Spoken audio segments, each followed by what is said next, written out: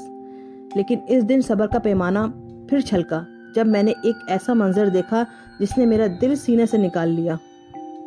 ابا جان تھے، ہاں، بھلا انہیں بھول سکتا تھا؟ بینائی بھی ختم ہو جاتی تب بھی انہیں محسوس کر لیتا۔ لاغر ہو چکے تھے، خرامہ خرامہ چلے آ رہے تھے۔ دیکھ کر دل بری طرح دھڑکنے لگا۔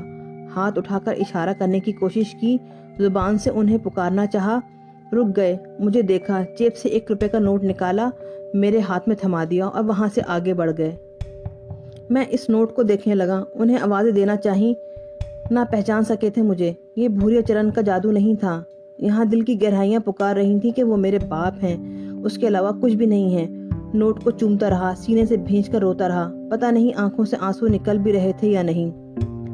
پیروں میں قوت ہوتی تو دوڑتا، ان کا پیچھا کرتا، کسی طرح انہیں بتا دیتا کہ میں آپ کا بیٹا ہوں، آپ کا مسعود ہوں میں۔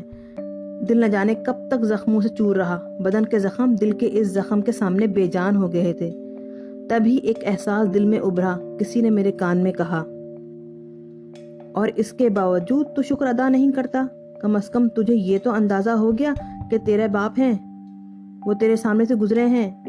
بے شک وہ تجھے نہ پہچان سکے، لیکن کیا یہ شکر کے لیے کافی نہیں ہے کہ تو نے اپنی آنکھوں سے انہیں دیکھ لیا؟ آنکھیں بند ہو گئیں اور دل اندر ہی اندر شکر کے کلمات ادا کرنے لگا۔ آرزوئیں ہی تو اس جگہ تک لے آتی ہیں، یہ بھی ایک آرزو تھی، لیکن اللہ کی طرف سے اسے یہیں تک رہنا تھا، ورنہ باپ کا خون جوش مار سکتا تھا۔ اس کا مطلب ہے کہ ابا جان اسی شہر میں موجود ہیں، نہ جانے کون سی جگہ ہے، کون سا شہر ہے۔ کسی سے پوچھنے کے لیے گویائی تو ساتھ نہیں دے رہی تھی، صبر و سکون سے ٹھنڈی ٹھنڈی سانسیں بھر کر رہ گیا۔